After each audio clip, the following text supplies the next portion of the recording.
Moni kumsonkhano wonse. Tingodandaulapo kwakukulu chifukwa cha mmene zinthuzi zakhalira. Chifukwa msonkhanowu ndi waukulu kwa basi. Umene sizinafunika zidakatero ayi.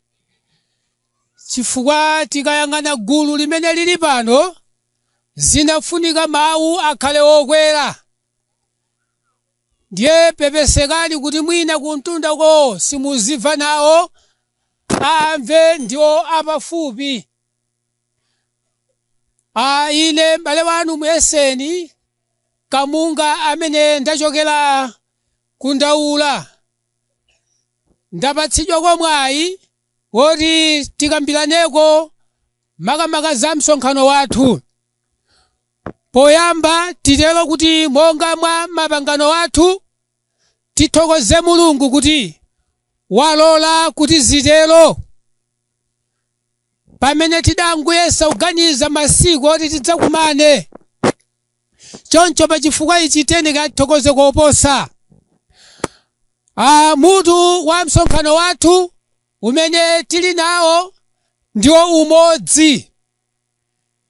Tamva aphunzitsi osiyanasiyana amene anafika pompano makamaka ndi kuphunzitsa poonako za umodzi. M'bale wathu amene wachoka pompano watiphunzitsako mmene Nowa adachitira umodzi ndi Mulungu, atawuzidwa kuti akoze chopulumukiramo. Adayigwira ntchitoyo popanga umodzi. Choncho chifukwa chimenecho chikutithandiziranso ngakhale nthawi yathu ino kuti pakufunikanso umodzi. Tithokoze chifukwa cha mutu umenewu, chifukwa chakuti chitsanzo chaoneka kale mmene takumanira namu kusonyeza umodzi. Umodzi timauonapo m'magawo angapo. Makamaka pochokera mu buku lathu limene lili lokhazikika pa mutuwu mwa Efeso chapter 4 verse yake yoyambirira. Mmenemo mulutiphunzitsamo za umodziwo. Koma tikaonapo zitsanzo zimene zingatithandizire pa umodzi, timakhalanso ndi maganizo osiyanasiyana. Tiye tioneko kuti umodzi ulipo m'magawo atatu mwachidule chabe. Tikaona dziko lapansi pamakhalanso umodzi. Tikaonanso ngakhale m'banja mumafunikiranso umodzi. Tikachokapo ngakhalenso mu mpingo mumafunika umodzi. Choncho umodzi tikayamba kuona monga mmene umakhalira ku dziko, ndiye kuti ngati patasowa kuti palibe umodzi, ngakhale dzikolo silikhala pabwino, ngakhale dzikolo likhoza kukhala m'mavuto. Pamafunika pakhale umodzi. Monga mmene timaonera dziko lathu lino, umodzi umachitika poonetsa zitsanzo zakuti pamakhala mtendere. Tikachoka yapo kuona nkhani ya banja, ndiye kuti ngati m'banjamo musowa umodzi, mukhoza kundichitira umboni kuti ngati umodzi supezekapo pamaonekera zitsanzo zosiyanasiyana. Monga kuti ngati m'banjamo mulibe umodzi, mukhoza kuona inu kuti ngati simutha kukambira napo nkhani zanu, wina amachokapo kugwira ntchito koma osawuzana, mzako uja amangokhala osadziwa kumenewo wapita. Ndiye kuti banja loterolo limakhala lopanda umodzi. Koma la umodzi limachita zinthu mogwirizana. Tikachoka pamenepo tiye tioneni mu nkhani ya umodzi monga mpingo. Tuluphunzira pano mpingo umafunikira kukhala mu umodzi. Mpingo sukhala kuti uzichita pa zokha ngati mmene amachitira monga mwa zipembedzo zina. N'chifukwa chake pamakhala kusiyana kwa mpingo wa Khristu ndi zipembedzo zina.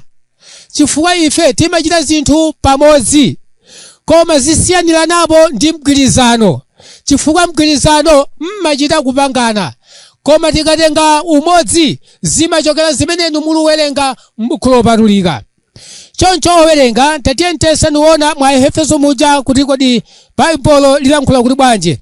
Efeso chapter 4 verse number 3. Efeso chapter 4 verse 3 ndi mkati mwa mawu. Ndikusamalitsa kusunga umodzi wa mzimu mwa chimangiriro cha mtendere, verse ya 4. Ndiye kuti apa pamafunika kusamalitsa mwa umodzi monga uzimu wathu. Choncho izi zimatithandizira ngakhale mmene ife timapembedzera. Ngati ngakhale pagomepo patakhala kuti simuchitapo umodzi, mumachita zinthu mosemphana. Choncho n'chifukwa chake m'makhalidwe wathu, m'mapembedzedwe wathu azionetsa zitsanzo za umodzi. Ndiye kuti tikamachita zinthu motero timagwirizana ndi buku lopatulika. Koma ngati tikupembedza umodzi palibe, ndiye kuti mmaonanso zitsanzo ngakhale zochitika zapamalopo zimasonyeza kuti umodzi palibepo. Umodzi ndi chinthu chofunikira kwambiri chimene timachiphunzira kuti umodzi ngofunikira. Choncho tionanso kuti umodzi umatithandizira pa magawo awa, chifukwa ngati mutakhala kuti muli semphano zochita, ngakhale mpingo utatchuka ndithu mu dzina la Khristu, koma ngati musemphano zochita simukhalanso amodzi. Tatiye taonani mopitiriza mwa Efeso chapter 4 verse number ya 4. Tawerengani verse 4. Pa verse yake ya 4, thupi limodzi ndi mzimu mmodzi, monganso anakuyitanani chiyembekezo chimodzi cha mayitanidwe anu, verse 5. Apa tulionapo kuti zochitika zathu zikhale zimodzi, chiyembekezo chathu chikhale chimodzi, ndiye kuti mayitanidwe athu amakhala amodzi. Ndiye kuti chiyembekezo chathu nkuti pamene tonse amene tikhulupirira pa dzina la Khristu, ndiye kuti pa chimaliziro chake Yesu Khristu akadzafika adzatitenga tonse tikakumana kumwamba nkukachita ufumu wake. Choncho pa chifukwa chimenechi zikatithandizira kuti tizichita zinthu mwapamodzi. Koma ngati sitigwirizana ku dziko lapansi, ndiye kuti munthu ayi ngati iso sitingakhale pamodzi. Chiyembekezo chikhale chimodzi, ndiye kuti zimene ife timafuna, ndiye kuti buku lopatulika likutithandizira m'machitidwe wathu. Tapitirizani. Verse yake ya 5. Ambuye mmodzi, chikhulupiriro chimodzi, ubatizo umodzi, verse ya 6. Ndiye kuti chiyembekezo chathu chimodzi, ubatizo umodzi. Mutaona kuti pamene tonsefe amene tidakhulupirira pa dzina la Khristu tidabatizidwa mu ubatizo umodzi. Ndiye kuti ubatizo umodziwu umatithandizira kuti tonsefe tidavala Khristu. Ndiye kuti kuvala Khristu kwathu tinabatizidwa tonse m'madzi ambiri. Ndiye kuti sikungatheke kuti ena adabatizidwa mu ubatizo wapamphumi, ndiye kuti ena sanabatizidwe ubatizo umenewo. Ndiye nonsenu kuti mukhale malo amodzi, ndiye kuti simuchita umodzi. Umodzi nkuchita zinthu zimodzi, chiyembekezo chimodzi, chikhulupiriro chimodzi, ubatizo umodzi, Ambuye mmodzi. Ndiye kuti tikayenda mu chiphunzitso chimenechi tikhazika mmenemu tikachita zinthu mosasemphana. Koma ngati tisemphanapo, ngakhale mpingo wa Khristu ndi omwewo ndithu, koma ngati tisemphana mu zochita, dziwani kuti pamaso pa Mulungu sitikakhala amodzi ayi, koma tichite zinthu mofanana. N'chifukwa chake mmene takumana pano usonyeza umodzi wathu. Mayiko osiyanasiyana alipo mpano, maboma osiyanasiyana alipo mpano, koma tonsefe tinabatizidwa mu ubatizo umodzi. Chiyembekezo chathu nchimodzi, sitingasiyane ngakhala atakhala mzungu kapena munthu wakuda. Tonsefe tuyembekeze kuti tikalandire moyo wosatha. Ndiye kuti chiyembekezo chathu chimodzi. Pitirizani. Verse 6, Mulungu mmodzi ndi Atate wa onse amene ali pamwamba pa onse, ndi mwa onse ndi mkati mwa zonse, verse 7. Zikomo kwambiri. Pamenepa taonapo mmene tingachitire mwa magawo athu amene ali pamenepo okwanira 7 amene alutchulidwa mmenemo, zimene ziyenekera kuchitika pakati pathu. Choncho mu nthawi ino tikupitirizabe poona mmene tingachitire mu umodzi wathu. Umodzi umakhala wofunikira kwambiri, makamaka tikaonanso m'buku la 1 Korinto chapter 8 verse number 6. Pamenepo tulionaponso mmene ife tingachitire m'makhalidwe wathu. Kodi tingakhale motani? 1 Corinthians chapter 8 verse number 6. Pa 1 Corinthians chapter 8 verse yake ya 6. Koma kwa ife kuli Mulungu mmodzi, Atate amene zinthu zonse zichokera kwa iye. Ndi zinthu zonse zichokera kwa iye ndi ife kufikira kwa iye. Zikomo kwambiri. Apa patulionapo chitsanzo cha mmene ife tingachitire kuti Mulungu mmodzi, Atate mmodzi. Pamenepa pamaonetsa umodzi potengeranso kuti tikamaphunzira za Yesu Khristu, kuti Yesu Khristu ndiye kuti mu nthawi yoyambirira tikamawerenga Genesis chapter 1 kumeneko Mulungu nthawi imene amalenga dziko lapansi adaonetsa umodzi wawo. Ndiye kuti Yesu Khristu anali nawo mu nthawi imeneyo, mu nthawi imeneyi anali ngati mawu. Ndiye kuti tsopano tikamaona mu Yohane amatiphunzitsanso kuti mawu aja anasandulika thupi nakhazika pakati pathu monga mu nthawi yathu. Ndiye kuti zikuonetsa kuti Atate mmodzi, Mulungu mmodzi. Ndiye kuti tikamaona choncho ndiona kuti onsewa ndi chinthu chimodzi. Pachifukwa chimenechi zikutithandizira kuti m'makhalidwe wathu pamene tikupembedza dziwani kuti tili amodzi. Ndiye kuti ngakhale tasiyana kaya ndi mtundu wina kaya chitumbuka achewa kaya mmene timadziwira za mitundu, tonsefe tikukhulupirira pa dzina limodzi la Yesu Khristu. Ndiye kuti chiyembekezero chathu ndiwo moyo wosatha. Pachifukwa ichi tikathandizana kuti mkupembedza kwathu tichite zinthu mwapamodzi, kuti pa tsiku lomaliza tikapeze moyo wosatha. Chifukwa chiyembekezero chathu tidziwe kuti nchimodzi, chikhulupiriro chimodzi, ubatizo umodzi. Tikatero tiyenda bwino moyo wathu wa Chikhristu. Tikaonapo zina zimene zingathe kutikanikitsa kukhala pa umodzi, ndiye kuti tikuonapo kuyipa kosakhala pa umodzi. Tionapo vuto limene limachitika pa kuyipa posakhala umodzi. Tatiye tioneni 1 Corinthians chapter 1 verse number 10. Pamenepa tulufuna kuonapo kuyipa kosakhala mu umodzi. Apa timaona ubwino wokhala pa umodzi chifukwa chakuti umodziwo umatithandizira kuti chiyembekezo chathu ndi chimodzi. Ndiye tionepo kuyipa kosakhala mu umodzi. Werengani Mu verse yake ya 10. verse number 10.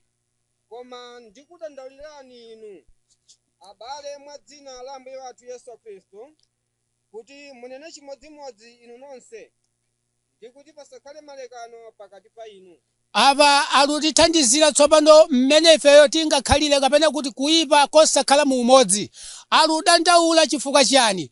Manenedwe wawo amanena mosiyanasiyana. Ndiye kuti zikuthandizira kuti ifenso nthawi yathu ino sibwino kuti tizinena mosiyanasiyana. Ndiye kuti kuyipa kumeneku kumathandizira kuti pamene titsata mkuyipako dziwani kuti jehena ikatipeza ngakhale tili kupembedza bendithu. Anzathuwanso pamene anali kupembedza anali kusiyana zochita. Tawerengani. Koma mumangike mu mtima omwewo ndi mchiweruziro chomwecho. Verse 11. Verse 11. Pakuti zinamveka kwa ine za inu, abale anga, ndi wakokoleya, kuti pali makani pakati pa inu. Verse 12. Apa ndiye kuti zimene zinali nkuchitika mu nthawi imeneyo zidamveka m'machitidwe wawo. Ndiye kuti zimenezi zilioneka kuyipa kosakhala mu umodzi. Ndiye kuti anzathuwa amanena mosiyana. Ndiye kuti zikutithandizira ifenso pano tisanene mosiyana, koma tinene chimodzimodzi ngati muja timaonera kuja kuti ubatizo umodzi, chiyembekezo chathu chimodzi, Mulungu mmodzi, Atate mmodzi. Ndiye tsopano anzathuwa analunena mosiyanasiyana. Anasiyana motani? Verse 12. Verse number 12. Koma ichi ndinena kuti yense wa inu ali na ine ndine wa Paulo, koma ine wa Apolo, koma ine wa Kefa, koma ine wa Khristu. Taonani mmene anali kugawanikirana anzathuwa. Ndiye kuti kuyipa kosakhala pa umodzi mumanena mosiyanasiyana. Wina akuti ndine wa Paulo, wina akuti ndine wa Kefa. Anthu amenewa ndiye tsopano wena akuti ndife akhristu. N'chifukwa chake anthu yawawa anali kusiyana. Ndiye kuyipa kumapezeka nkuti onsewa salukhulupirira pa dzina la Khristu. Chifukwa akanakhala kukhulupirira pa dzina la Khristu akanenene chimodzimodzi. Monga ifenso tiwumirizidwe kuti tizinena chimodzimodzi m'machitidwe wathu. Pamene anzathuwa anali kusiyana, wina akunena kuti ine ndine wa Paulo, wina akuti ine ndine wa Kefa, wina ndi wa Khristu. Kodi Khristu wagawika? Werengani. Pa verse 13. Kodi Khristu wagawika? Kodi Paulo anapachikidwa chifukwa cha inu? Kapena kodi munabatizidwa mu dzina la Paulo? verse 14. Apa pande kuti tsopano alukamba zifukwa tsopano mmene anali nkugawanikiranamu. Tsono ndiwo mugawanika chonchi kodi pamene mabatizidwa mdzina la ndani? Mutaona kuti onsewa amene ngakhale sadziwa za Khristuyi makamaka za malo ake opembedzerapo, koma kuti mukapeze pamene iwo ali nkuchita monga mmene kupembedzako, koma mukapeza kuti katchulidwe akutchulabe ndithu, koma tsano mmachitidwe wawo akukhala wosiyana. Pachifukwa chimenechi azathuwo amatchula mayina awo koma sakudziwa kuti akuchoka pamaso pa Mulungu. Ife timangike pamodzi, cholinga chathu kuti tikapeze moyo wosatha. Pamene taonetsa zitsanzo zabwino pakukumana kwathu mmene tafikira malo ano, ncholinga chakuti tikufuna kuchita umodzi. Umodzi waonekera kale kuti pamene tasonkhanamo tinavomereza mitima mwathu kuti tidzachite nawo monga dongosolo limene dakhazikitsidwa makamaka za msonkhano wathu. Pachifukwa chimenechi tichite zonse mofanana monga mmene Mulungu amafunira. Tisasemphane mmachitidwe wathu. Pamene tatchuka mu mpingo wa Khristu tichite chimodzimodzi tonse, tikachita tonse chiyembekezo tili nacho ndiwo moyo wosatha. Sindifuna kukatalikitsa, tiye timalize. Pomaliza timaliza mu Efeso yamweyo chapter 4 verse number 14. Pamenepa tingofuna kuti tsopano tikamangike pamodzi tonse amene tidakhulupirira pa dzina la Khristu. Tikamangike pamodzi posaona mmene zinthu zikukhalira. Izi tithandizane nawo. Efeso chapter 4 verse number 14 timalizira pamenepo mwaphunziro lathu limene tili nalo mu nthawi ino ya madzulo. Werengani Verse yake ya 14. kuti tisakhale makanda pogwedezeka natengeka ndi mphepo yonse yachiphunzitso tenga la anthu. Malangizo wakuti ife amene tidabatizidwa mu Khristu, tidavala Khristuyo, ndiye timangike pamodzi, tisakhale makanda amene amagwedezeka. Ndiye kuti tsopano izi zulukatulule kuti makandawo sikuti makanda monga mmene tidziwira mwana wamng'ono ayi, koma osadziwa bwino pa mawu a Mulungu. Munthu akhoza kukhala wamkulu koma ngati sadziwa za Khristuyo ndiye kuti amakhala makanda. Ndiye ifeyo tisakhale ngati makandawo ogwedezeka ndi mphepo zachiphunzitso. Werengani. Ndikuchenjerera kukatsata chinyengo chakusocheretsa. Tisakatengeke ndi kutengeka ndi zinthu zina zimene zimasocheretsa makamaka mmachitidwe wathu, koma ife timangike mu mzimu umodzi, chikhulupiriro chimodzi. Khalani pasi. Choncho pamenepa timaonapo mafundo zoti tithandizane makamaka za umodzi wathu. Tapezapo kuti ifeyo pamene tidakhulupirira Khristu tichite zinthu mwapamodzi. Ndiye kuti tikapanda kukhala ndi umodzi wathu, zitsanzo zimaonekera ngakhale mabanja wathu. Taonapo kuti umodzi nchinthu chofunikira, chifukwa banja lathu ngati tichita umodzi, zochita zonse zimakhala zofanana. Choncho taonapo kuyipa kosakhala mu umodzi, ndiye kuti anthu ake amanena mosiyanasiyana, koma ife amene tidamangika pa Khristu tizinena chimodzimodzi. Choncho tamaliza kuti tisakhale makanda ogwedezeka ndi mphepo zachiphunzitso, koma tikakhazikike mu uzimu, tikakule mu uzimu. Nthawi zonse ndikumawerenga buku lopatulika litithandizire moyo wathu wa Chikhristu. Choncho tikudziwa kuti mawu awa mwina nkutheka pamene tinali kukhala ku dziko lapansi, ngakhale tinali nkupembedza ndithu, koma timatengeka ni za dziko. Ndiye Mulungu anakonza nthawi yoti pamene takumbutsana chonchi munthu amakhala woti wadziganizira mu mtima mwake, sinali kuchita bwino pamaso pa Mulungu, nali kutengeka za dziko lapansi. Popeza yafika nthawi yabwino pamene tamvera uthenga, ndiye kuti tiyeni kukhala chiganizo. Ndiye chiganizo sichikhala chochitudalira mawa, koma pamene munthu wakhulupirira mu nthawi yomweyo timawerenga kuti amenekera kubatizidwa. Choncho munthu amabatizidwa nthawi zanji? Amabatiza nthawi iliyonse imene munthuyo wamva mawu. Ngakhale usiku munthu akhoza kubatizidwa, ngakhale masana munthu akhoza kubatizidwa. Ndiye mu nthawi ino tichedweranji ngati tamva mawu a Mulungu? Nkutheka ngati tikusungirabe choyipa, nkutheka kuti tupembedza ndithu koma situchita bwino. Ndiye mu nthawi ngati yomweyi yapezeka mwayi woti tifotokozere zovuta zathu, koma ife tikanilirabe. Ndiye kuti ngakhale tulupembedza tulufanana ndi makanda. Ndiye monga mucho tidaphunzira mu tsiku lina tidanena kuti pamene olalikira akulalikira uthenga wabwino akufana napo ndimene amachitira Musa. Musa wakusa ng'ombe ankanena kuti sachilukonzekera kapena kuti ng'ombe zija zimanena kuti ayi nufuna nikamwe madzi ayi, koma zimakhalira m'bushayo kuzilenga ng'ombe zija kupita kukamwa madzi. Choncho apatalankhula mawuwa ndiye kuti vutolo silikhala la ine koma likhala lanu. Ngati munthuwe uludziwa kuti uli ndi vuto, koma ngati vuto uludziwa koza nthawi ndi yomwe ino. Choncho mu nthawiyi tiperekanso kwa anzathu aja amene akutsogolerapo nyimbo kuti ngati nkutheka munthu akakhala ndi chisankho chabwino tere moyo wosatha ndi umenewo. Kwa iye kukhale ulemu ndi ulemerero lonse ku nthawi za nthawi. Ameni.